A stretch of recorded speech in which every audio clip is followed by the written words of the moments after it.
Welcome to this session of CSV file handling in Python. So CSV stands for comma separated value. तो शुरू करते हैं हम लोग। CSV फाइल हैंडलिंग का मतलब ये है कि पहले हमें समझना पड़ेगा CSV फाइल क्या है। तो CSV फाइल एक सिंपल टेक्स्ट फाइल फॉर्मेट होती है जिसमें हम टेबुलर डेटा को स्टोर कराते हैं। ठीक है।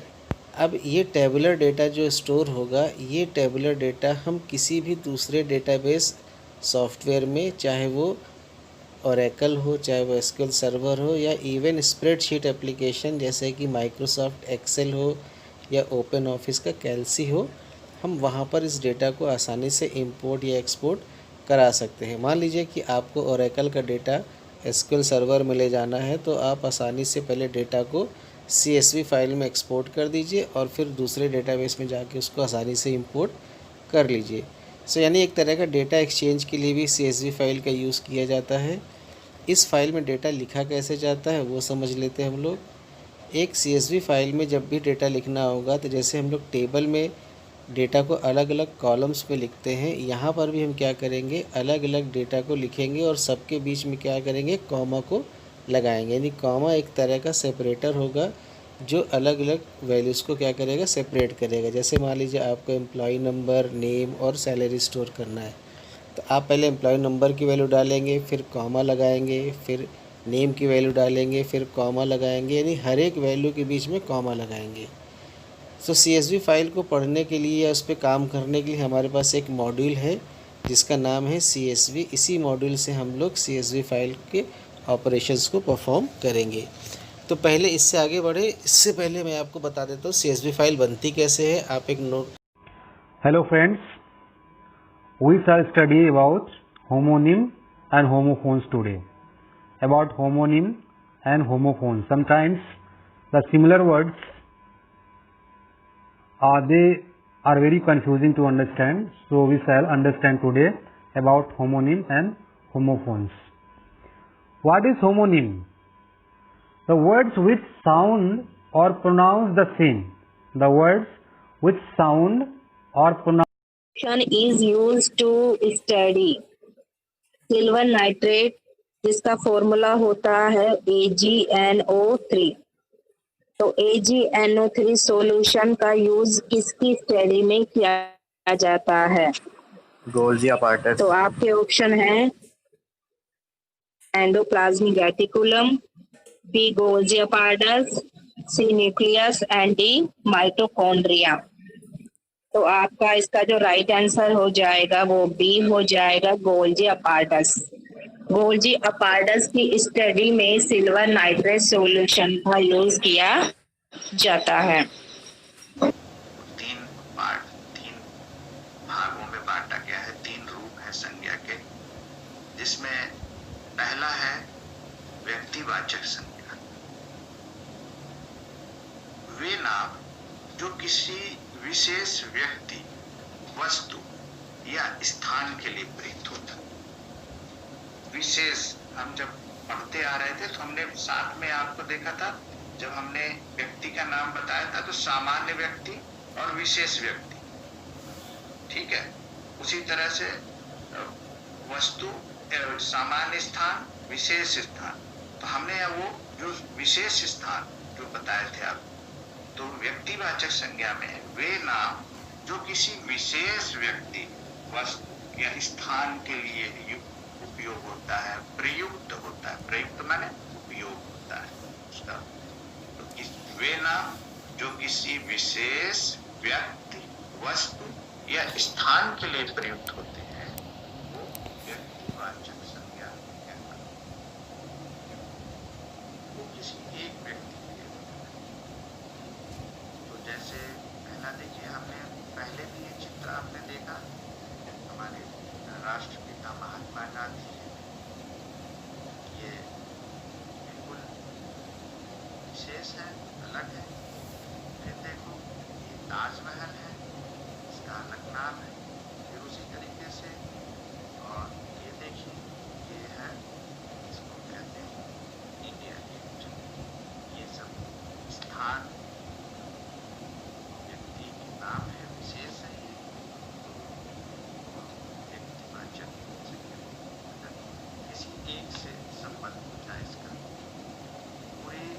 समुदाय से इसका संबंध नहीं होता। ये अगर अब महात्मा गांधी क्या है तो आदमी है।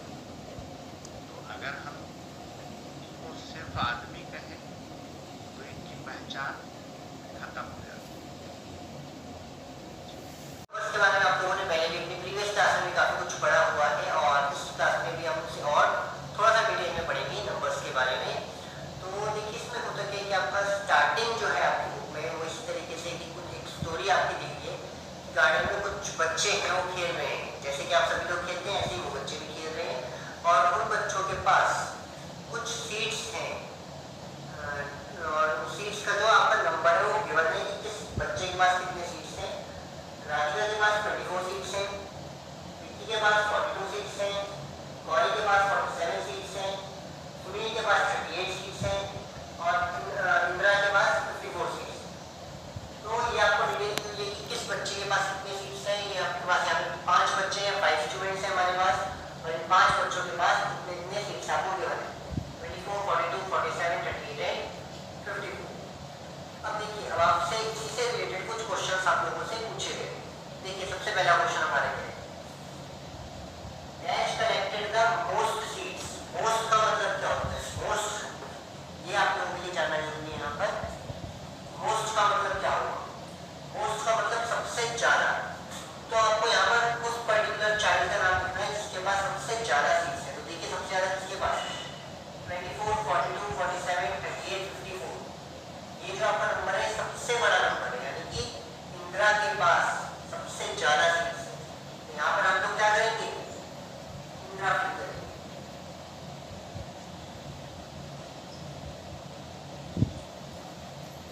इंदिरा ने कलेक्ट किए हैं सबसे ज्यादा seats, most of the seats.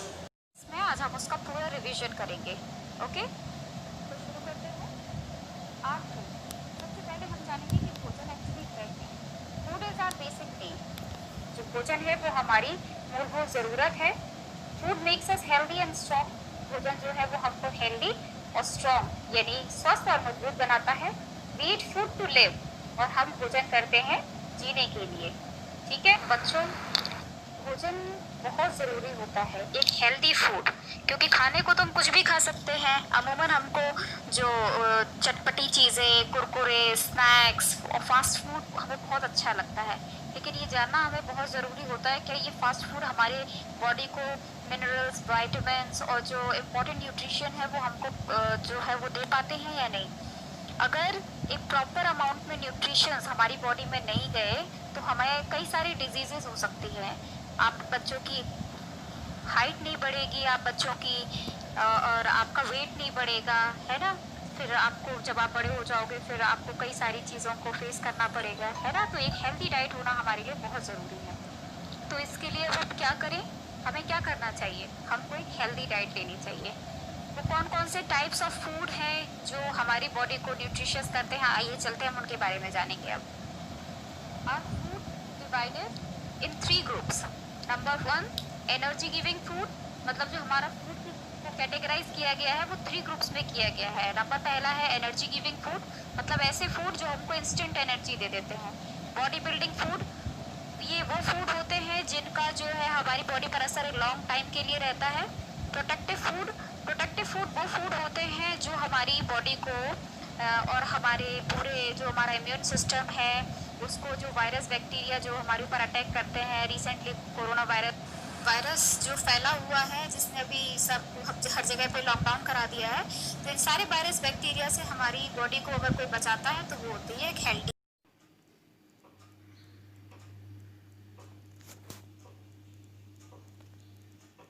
इस लेसन में बिंदीज की एक्टिविटी को सीखेंगे। Kanak likes collecting different kind of bindis. ये कनक जो है अलग अलग तरह की बिंदी को कलेक्ट करना पसंद करती है। अब देखो इसने जो बिंदी बनाई है बेटा वो पैकेट जो है ये 10-10 के पैकेट है। मैं आपके लिए कुछ पैकेट लाई हूँ, ये देखिए ये 10 के पैकेट हैं। किस तरह से मैंने यहाँ पे पेस्ट की है बिंदी को, ये देखिए 1 2 3 4 1 2 3 4 और फिर 2, तो ये 10 बिंदी हो गई। इसमें देखिए 1 2 1 2 3 4 1 2 1, इसको इस तरह भी इसे हम लेंगे तो 1 2 3 1 2 1 2 3 1 2, तो 3 और 2 + 5 और 3 और 2 + 5 5 5 10 बिंदी। इसमें भी देखिए इस तरह से मैंने इसमें कैसे लिए हैं, यहाँ 1 2 3 1 2 3 और बीच में 4, ये भी 10 है। इसमें 5 ऊपर 5 नीचे, 5 2 जा 10, ये भी 10 है। इसमें देखो बेटा 1 1 2 1 2 3 1 2 3 4, 1 और 2 3 3 3 6 और 4 10 बिंदीज। इस तरह से इसमें देखिए बेटा कैसे ली, 1 2 3 1 2 3 4 1 2 3 नीचे, ये भी 10 बिंदीज हो गई। और ये जो बच्चों पैकेट है ये 20 बिंदीज का, इसमें मैंने इस तरह से 6 लगाई, इधर से 7 और इधर से 7, 7 और 7 14 होती हैं, 15 16 17 18 19 20 बिंदीज का। इसी तरह से आप 50 बिंदीज का पैकेट बना सकते हैं, 100 बिंदीज का पैकेट बना सकते हैं, ठीक है। अब आती है हमको आज पैकेट जो सीखने हैं वो 10 बिंदीज के सीखने हैं। तो देखिए हमारे पास 10 बिंदी 20 30 40 और 50 और 60 बिंदीज हैं, 6 पैकेट में 6 बिंदीज। अब हम कनक की बिंदीज को काउंट करते हैं। देखिए कनक की, नमस्कार बच्चों, आज हम शमशेर बहादुर सिंह द्वारा रचित एक कविता चांद से थोड़ी सी गप्पें पढ़ने जा रहे हैं। सबसे पहले कविता का सार जान लेते हैं। प्रस्तुत कविता हिंदी साहित्य के प्रसिद्ध लेखक और कवि श्री शमशेर बहादुर सिंह द्वारा लिखी गई है। इस कविता में एक 10-11 साल की लड़की को चांद से गप्पे लड़ाते हुए अर्थात बातें करते हुए दिखाया गया। वह चांद से कह रही है कि यूं तो आप गोल हैं पर थोड़े तिरछे से नजर आते हैं। आपने इस तारों जड़ित आकाश का वस्त्र पहना हुआ है तथा उसके बीच में से आपका केवल ये गोरा चिट्टा और गोल मटोल चेहरा ही दिखाई देता है। वो चांद से कहती है कि हम जानते हैं कि आपको कोई बीमारी है, तभी तो आप घटते हैं तो घटते ही चले जाते हैं और बढ़ते हैं तो बढ़ते ही रहते हैं। आप ऐसा तब तक करते हैं जब तक आप पूरे गोल नहीं हो जाते। वो आगे कहती है, पता नहीं क्यों आपकी ये बीमारी ठीक ही नहीं होती। इस तरह कवि ने चांद के प्रति एक छोटी सी बच्ची की भावनाओं का बड़ा ही रोचक और मन भावन चित्रण किया है। तो बच्चों, अब हम कविता पढ़ते हैं।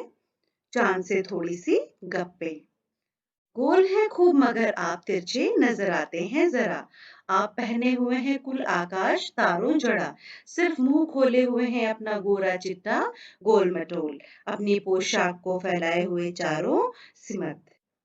बच्चों, वो जो छोटी बालिका है वो चांद से कहती है कि गोल है खूब मगर आप तिरछे नजर आते हैं जरा, कि आप गोल हैं मगर न जाने क्यों थोड़े से तिरछे नजर आते हैं।